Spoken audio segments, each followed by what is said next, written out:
All India अहले हदीस conference है और इसमें चूँकि मानवता से मुतल्लिक़ है तो हमारे गैर मुस्लिम भाई भी मुझे उम्मीद है कि बहुत आएंगे, लेकिन हमारे 24 स्टेट में जो हमारी ब्रांचें हैं तो उसके नुमाइंदे आते हैं। अवामी भीड़ तो आती नहीं है, उसके नुमाइंदे आते हैं।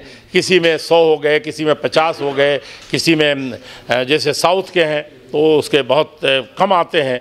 उर्दू बोलने वाले, हिंदी बोलने वाले जो हैं उसमें से कुछ ज़्यादा आ जाएंगे। धर्म संसदीय नहीं है।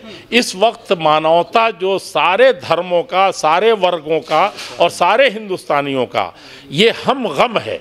आप अंदर से देखेंगे किसी भी धर्म वाले को तो अंदर से वो खिसका हुआ है। वो और कुछ नहीं होता तो काला बाजारी कहता है, मिलावट के लिए मर रहा है। आज डॉक्टर तलाशते हैं कि सबसे बड़ा डॉक्टर हम जाएं, एम्स में जाएं और वहाँ से हम मेदांता में जाएं और वहाँ से आप दवा जब खरीदने जाते हैं तो वो दवा पता नकली है। इससे भी बड़ा कोई जुल्म हो सकता है। तो समस्या सर इसमें 2 दिन की जो पूरी आपकी मसले सिर्फ हकीकत में जो बहुत बड़ा मसला है कि मानवता में एक अदना इंसान को झूठ बोल करके हो, धोखा दे करके हो, उसका हक दबा करके हो, उसको गाली दे करके हो, उसको नीच समझ करके हो, या रंग, ज़बान और नस्ल और जुग्राफिया और इलाकायत की बुनियाद पर जो परेशानियां पैदा की जा रही हैं उसको समझाया जाए कि ये कोई चीज़ नहीं है। सबसे बड़ा ऊपर वाले के नज़दीक भी और दुनिया में भी अगर इंसान है तो उसका मान सम्मान उसी का है जो दूसरों को नहीं सताता और दूसरों के काम आता है। खैरुन्नास, एक बात, खैरुन्नास मयनफ़उन्नास, सब हमारे नबी ने कहा है, दीन इस्लाम ने कहा है कि तुम में से सबसे बड़ा आदमी, सबसे अच्छा और जेंटिलमैन वो है जो दूसरों के काम आता है। वहाँ मुसलमान नहीं कहा गया, किसी के भी काम। एक तरफ नारे दिए जा रहे हैं देश में, हिंदी बेल्ट है जहाँ पर कि कटोगे तो बटोगे, हिंदू मुस्लिम की बात कही जा रही है। तो ऐसी सिचुएशन में आपकी जो ये पूरी तंजीम करने जा रही कार्यक्रम, कहाँ देखते हैं खुद को? जो भी इस तरह के नारे लगा रहे हैं, चाहे जिस धर्म के हो, चाहे जिस वर्ग के हो, हम उन्हीं को समझाने के लिए कर रहे हैं कि किसको कहते हो इकट्ठा करना चाहते हो। ऊपर वाला तो कहता है खलक़कुम मिन नफ्सिन वाहिदा, तुमको एक नफ्स से पैदा किया है और तुम सब के सब एक ही माँ बाप की औलाद हो।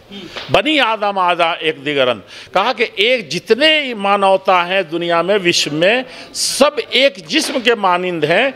अगर पाँव के एक उंगली में टेस लगती है तो पूरा जिस्म तिल मिलाता है। तो ये तो धर्मों की तालीम है। इसके देने के बाद इस बंटवारे का कोई सवाल नहीं रह जाता। 9 तारीख को इमाम अब्दुल्ला अब्दुर्रहमान अल-बुआइजान जो मस्जिद नबवी के इमाम भी हैं, ख़तीब भी हैं, एक यूनिवर्सिटी के बड़े प्यारे और माहिर उस्ताद भी हैं, प्रोफेसर भी हैं, वो 9 तारीख को रामलीला मैदान में मानवता यानी प्याम इंसानियत का पैगाम देंगे, इफ्तिताह करते हुए ऑल इंडिया अहले हदीस कॉन्फ्रेंस का रामलीला मैदान में।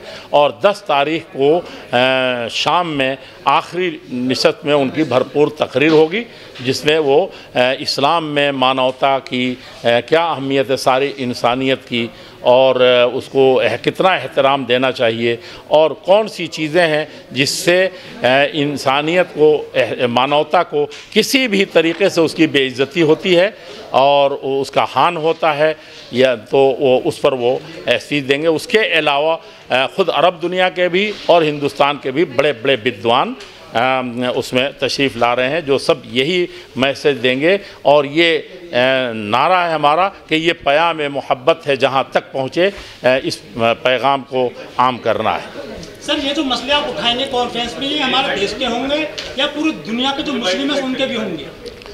ये बहुत अच्छी बात आपने कही। जब हमने कह दिया मानवता, तो मानवता तो सारी दुनिया के एक एक फ़र्द।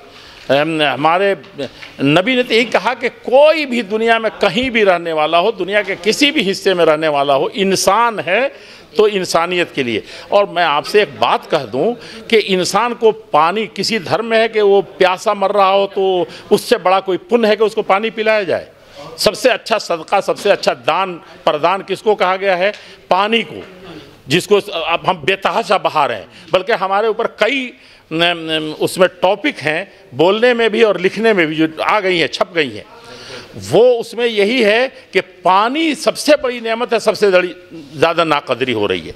आप सोच सकते हैं कि ये क्या चीज़ इसमें, एक कुत्ता को पानी पिला दिया किसी ने कुएं में जा कर के, जहाँ निकलना मुश्किल है, वहाँ से ला के पानी पिला दिया तो वो जन्नत में चला जाए, और एक औरत रात भर नमाज पढ़ती है लेकिन बिल्ली को बांध दिया तो मरे। तो हम आप पूछ रहे हैं कि हम कहाँ के लिए है, तो ये सारे मानवता और सारी इंसानियत के लिए है। जो अफगानिस्तान में तालिबानी सरकार है, वहाँ महिलाओं की जो स्थिति ज़्यादा अच्छी नहीं है, बोलने पर प्रतिबंध है, वो बाजार जाएंगी तो बुरके में जाएंगे, पुरुष साथ जाएंगे, तो उनकी महिलाओं के मुद्दे भी उठाए जाएंगे क्या इस पूरी कॉन्फ्रेंस में?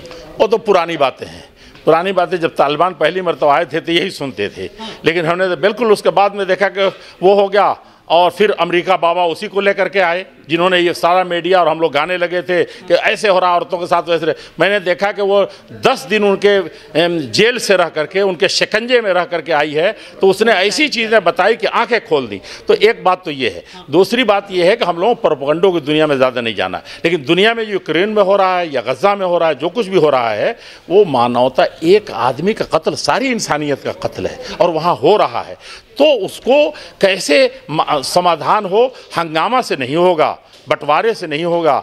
और हम अगर हमारे देश का कानून है उसी तरीके से विश्व का भी कानून है। इस वक्त दुनिया एक आंगन की तरह हो गई है, तो अक़वाम मुत्तहिदा हो या इंसानी बिरादरी हो, हमारा देश खुद विश्व गुरु बनने के ये में है। तो कहने का मतलब ये सारे के सारे इन सारे मुद्दों को, कॉन्फ्रेंस का मुद्दा तो नहीं है, लेकिन क्या महिला खवातीन भी आएंगी प्रवक्ता के तौर पर? देखिए, इस वक्त वहाँ कई तरह की रैलियाँ भी निकलनी हैं, और बहुत दूर दराज का, हमारे यहाँ तो पता है कि अहले हदीस बहुत वो से कहते हैं कि मस्जिदों में औरतें जाएंगी और हर नमाज में जा सकती हैं। हाँ, पक्ष में है। हम लोग तो उसके लिए पता नहीं क्या क्या किया हम लोगों ने। औरत का मस्जिद में आना, ये हम लोग कभी भी उनको ज़बरदस्ती रोकना पाप समझते हैं। उनको आना चाहिए। हमारी मस्जिद में आती हैं, आप आइए किसी दिन जुमा दिन। और तो हत्या कर दी गई, क्या मुसलमानों को निशाना बनाया जा रहा है सर, क्या लग रहा है सर? वो अब सियासी वहाँ और क्या मसाइल हैं उस सिलसिले में। कोई भी मारा जाता है इस भारत का या विश्व का, कोई इंसान, नेता हो, सियासी हो, आम इंसान हो, वो मानवता का कत्ल है, उसको नहीं होना चाहिए। और अगर वो पापी है तो उसको, उसके लिए कानून है, संविधान है, उसके ज़रिए से उसको सज़ा दी जाए। इस तरह राह चलते या कहीं पर किसी का भी एक इंसान दूसरे इंसान को कैसे रेस्पेक्ट करे, कैसे मान सम्मान करे, वो कुरान और हदीस की रोशनी में उसको समझाएंगे। इसी तरीके से दीगर धर्म गुरु भी कई निशस्तों में रहेंगे और वो इस संदेश को सुनाएंगे।